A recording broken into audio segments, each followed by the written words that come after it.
ನಾನು ನನ್ನನ್ನು ಸಾಮಾನ್ಯವಾಗಿ ಒಂದು ತಿಂಗಳಿಗೆ ಒಂದು 5 ಸಲ 6 ಸಲ ದೂರವಾಣಿ ಕರೆ ಮಾಡಿ ಅವರೇ ಮಾತಾಡ್ತಾರೆ. 3 ಗಂಟೆ 10 ನಿಮಿಷಕ್ಕೆ ಮಾತಾಡಿ ತುಂಬ ಹ್ಯಾಪಿಯಾಗಿ ಮಾತಾಡಿದ್ರು, ತುಂಬ ಚೆನ್ನಾಗಿ ಮಾತಾಡೋದು. ಈ ದಿವಸ ನನಗೆ ಭಾಳ ಒಂಥರ ಖುಷಿ ಆಯಿತು. ಸರ್ ನಾಳೆ ನಾನು ಭೇಟಿ ಮಾಡ್ತೀನಿ ಸರ್ ಮನೆ ಹತ್ರ ಬಂದು ಅಂತ ಹೇಳಿದೆ. ಸರ್ ಶ್ರೀನಿವಾಸ್ ಬೇಡ ಶ್ರೀನಿವಾಸ್ ಅಂದರು. ಸರ್ ಯಾಕೆ ಅಂತ ಕೇಳಿದೆ.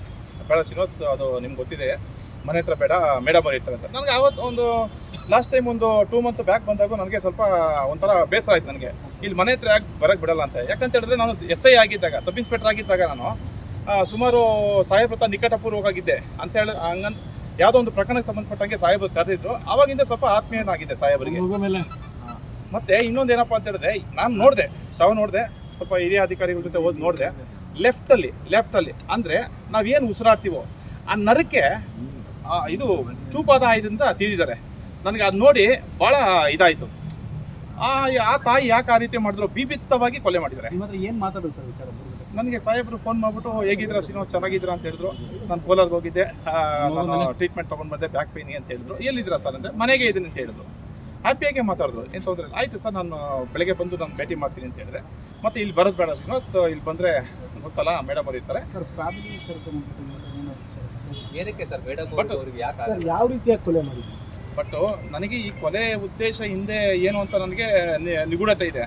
ಬಟ್ ಆ ರೀತಿ ಒಂದು ರೂಢಿಗತ ಅಪರಾಧನೇ ಮಾಡೋಕ್ಕೆ ಸಾಧ್ಯ ಅಂತ ಅನಿಸುತ್ತೆ. ಆ ರೀತಿ ಒಂದು ಮೈಂಡ್ ಇಟ್ಕೊಂಡು ಮಾಡಿದ್ದಾರೆ. ರೂಢಿಗತ ಅಪರಾಧ ಯಾವ ರೀತಿ ಮಾಡ್ತಾರೋ ಆ ರೀತಿ ಇಟ್ಕೊಂಡು ಮಾಡಿದ್ದಾರೆ ಅನಿಸುತ್ತೆ. ಯಾಕಂತ ಹೇಳಿದ್ರೆ ಇಲ್ಲಿ 2 ಕಡೆ ತಿವಿದಿದ್ದಾರೆ, ಮತ್ತು ಇಲ್ಲಿ ಒಂದು ಕಡೆ ಹಾಕಿದ್ದಾರೆ. ಅವ್ರು ಇನ್ನೂ ಉಸಿರಾಡ್ತಾ ಇದ್ರು ಅನಿಸುತ್ತೆ. ಅದು ನಾನು ಶವ ನೋಡಿದ್ರೆ ಇನ್ನೂ ಉಸಿರಾಡ್ತಾ ಇದ್ರು ಅನ್ಸುತ್ತೆ. ಆ ಸಮಯದಲ್ಲಿ ಏನಾಯಿತು, ಉಸಿರಾಟ ನಿಂತಿಲ್ಲ ಅನಿಸುತ್ತೆ. ಇಲ್ಲಿ 2 ಕಡೆ ತಿವಿದ ನಂತರ ಇಲ್ಲಿ ಕೊಡ್ತಿರಲ್ಲ, ಆಗ ಆ ತಕ್ಷಣಕ್ಕೆ ಉಸಿರಾಟ ನಿಂತಿದೆ ಅನಿಸುತ್ತೆ. ನಾನು ಯಾಕೆ ಈ ರೀತಿ ತಮ್ಮ ಹತ್ರ ಹೇಳ್ತಾ ಇದ್ದೀನಿ ಅಂತ ಹೇಳಿದ್ರೆ, ಈಗ ನೋಡಿ, ಎಲ್ಲ ನಮ್ಮ IPS ಅಧಿಕಾರಿಗಳ ಹತ್ರ ಸಾಕಷ್ಟು ಜನ ಹತ್ರ ನಾನು ಕೆಲಸ ಮಾಡಿದ್ದೀನಿ. ಬಟ್ ಹೊರ ರಾಜ್ಯದವರು ಅಂದರೆ ನಾರ್ತ್ ಇಂಡಿಯನ್ಸ್ ಅಂತಾರಲ್ಲ, ಈ ಅಧಿಕಾರಿಗಳಿಗೆ ಒಂದು ಭೇದ ಭಾವ ಇರಲಿಲ್ಲ.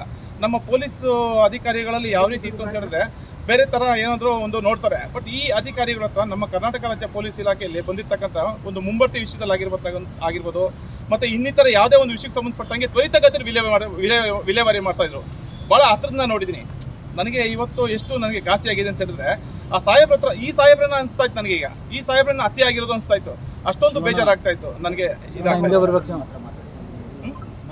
ಮೇಡಮ್ ಅವರು ಇಲ್ಲಿ ಮನೆ ಹತ್ರ ಬರೋಕ್ಕೆ ಬಿಡ್ತಾ ಇರಲಿಲ್ಲ ಸಾಹೇಬ್ರು.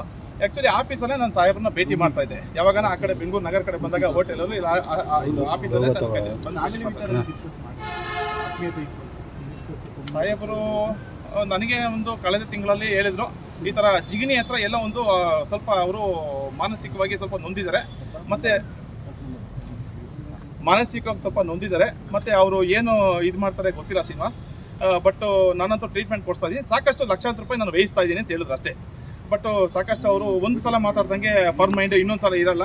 ಮೇಡಮ್ ಅವ್ರ ಬಗ್ಗೆನೇ ಹೇಳೋದು ಸಾಹೇಬ್ರು ಹೇಳ್ತಾ ಇದ್ರು. ಕಾರಣ ಅದೇ ಒಂದು ಸ್ವಲ್ಪ ಏನೋ ಒಂದು ಅವರು ಒಂಥರ ಈಗಿಂತ ಅಂತಲ್ಲ, ಸುಮಾರು ವರ್ಷಗಳಿಂದ ಇದೇ ಥರ ಆಗಿದೆ. ಮತ್ತು ಅವರು ರಾಜ್ಯದವರು ಯಾರೇ ಆಗಿರ್ಬೋದು ಇಲ್ಲಿ ಇಲ್ಲ. ಸಾಹೇಬರಿಗೆ ಸಾಕಷ್ಟು ನಿಕಟಪೂರ್ವಕವಾಗಿ ಸಂಬಂಧಿಕರಾಗಿರ್ಬೋದು, ಮತ್ತು ಹತ್ತಿರದ ಸಂಬಂಧಿಕರಾಗಿ ಸಾಕಷ್ಟು ಜನಸಂಖ್ಯೆಗಳಿದ್ದಾರೆ. ಅವರೆಲ್ಲ ಸ್ವಲ್ಪ ಕೆಳ ಹಂತದಲ್ಲಿದ್ದಾರೆ. ಅವ್ರಿಗೆಲ್ಲ ಆಭಾರಿ ಆಗಿದ್ರು ಸಾಹೇಬರು.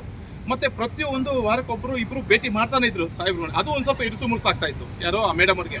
ಮತ್ತು ಈ ಥರವ್ರನ್ನ ಕಂಡ್ರೆ ಅವ್ರಿಗೆ ಆಗ್ತಾ ಇರಲಿಲ್ಲ. ಮತ್ತು ಪೊಲೀಸ್ ಅಧಿಕಾರಿಗಳಾಗಿರ್ಬೋದು, ಮತ್ತು ನಮ್ಮ ಪೊಲೀಸ್ ಸಿಬ್ಬಂದಿಯವರಾಗಿರ್ಬೋದು, ಮತ್ತು ಸಂಬಂಧಿಕರಾಗಿರ್ಬೋದು, ಮನೆಗೆ ಬಂದರೆ ಅವ್ರು ನೋಡೋದೇ ಒಂಥರ ವಿಕೃತಾಕಾರವಾಗಿ ನೋಡ್ತಾ ಇದ್ರು. ಯಾರು ಅವ್ರು ಬರೋಕ್ಕೆ ಇಷ್ಟನೇ ಇಲ್ವೇನೋ ಅಂತ. ಅದಕ್ಕೆ ಸಾಹೇಬರು ಭಯಭೀತರಾಗ್ತಾ ಇದ್ರು. ಮತ್ತು ಒಬ್ಬರು ಮಗಳಿದ್ರು ಪಾಪ ಮೇಡಮ್ ಅವರು ಹೊರಗಡೆ ವಿದೇಶದಲ್ಲಿ ವಿದ್ಯಾಭ್ಯಾಸ ಮಾಡಿ ಅವರೊಬ್ಬರಿಗೆ ಮದುವೆ ಆಗಿ ಶ್ರೀನಿವಾಸ್, ನಾನು ಬೇರೆ ಮನೆ ಮಾಡ್ತೀನಿ, ನಾನು ಹೊರಗಡೆ ಬರಬೇಕು ಅಂತ ಇದ್ದೀನಿ, ನನ್ನ ಮಗನ ಜೊತೆ ಕಾರ್ತಿಕ್ ಅಂತ ಇದ್ದಾರೆ ಸರ್. ಅವರು ಮತ್ತೆ ಭಾಳ ಅತ್ಯಾತ್ಮೀಯರಾಗಿದ್ದರು. ಅವಾಗಿಂದನೂ ಇವಾಗಿಂದೂ ಜೊತೆ ಆಗಿದ್ದಾರೆ. ಈಗ ಇತ್ತೀಚೆಗೆ ಒಂದು 2-3 ವರ್ಷಗಳಿಂದ ಇತ್ತೀಚೆಗೆ ಅವರು ಮದುವೆ ಆದ ನಂತರ ಅವರು ಬೇರ್ಪಟ್ಟು ಬೇರೆ ವಾಸವಾಗಿದ್ದಾರೆ. ಸಾಹೇಬ್ರಂತೂ ಯಾವುದೇ ಕಾರಣಕ್ಕೂ ಇಷ್ಟು ದೊಡ್ಡ ಮಟ್ಟದ ಅಧಿಕಾರಿಗಳು ಇಷ್ಟೊಂದು ಅವ್ರು ಕೆಲಸ ಮಾಡಿದ್ರು. 1 ವರ್ಷ 9 ತಿಂಗಳು ಏನು ಸೇವಾ ಅವಧಿ ಸಲ್ಲಿಸಿರೋ 2015ರಿಂದ 16ರಲ್ಲಿ ಸಾಕಷ್ಟು ಜನಕ್ಕೆ ನಮ್ಮ ಪೊಲೀಸ್ ಅಧಿಕಾರಿಗಳಾಗಿರ್ಬೋದು, ಮತ್ತು ಇತರರಿಗಾಗಿರ್ಬೋದು, ಎಲ್ಲರೂ